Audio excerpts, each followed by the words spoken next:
Წესების გარეშე M1 ვერსიით ამსტერდამში გაიმართა ევროპის ჩემპიონატის შესარჩევი ეტაპის მეოთხე ფინალური ორთაბრძოლები წარმატებით ჩაატარეს ქართველმა სპორტსმენებმა. მძიმე წონაში გურამ გუგენიშვილმა გაიმარჯვა, ხოლო ქვემძიმე წონაში დავით ყაშაღაშვილმა პირველობა არავის დაუთმო. გამარჯვებულები სამშობლოში გუშინ გვიაღამი დაბრუნდნენ. მთავარი მწვრთნელის გია ჩირაღაშვილის სპორტსმენებს ნახევარფინალური ეტაპი ივნისში ჰელსინკში ელით.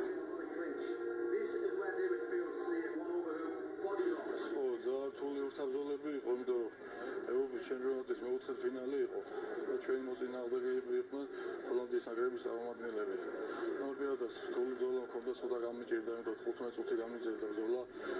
ბრძოლებიდან მიღებული ტრავმები მქონდა და ცოტა მიჭირდა ელიტების შესრულება ტრავმის გამო, მაგრამ მესამე ბრავო 15 წუთზე უკვე ქულების აშკარა უპირატესობით დავამარცხე შეძლო დამასწრება მეკოთის.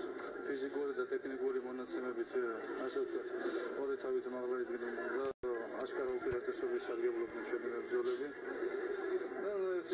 წარმატებით დადებითად დამთავრდა კიდევ ერთი ეტაპი, ეს მეოთხე ფინალი იყო ევროპის ჩემპიონატის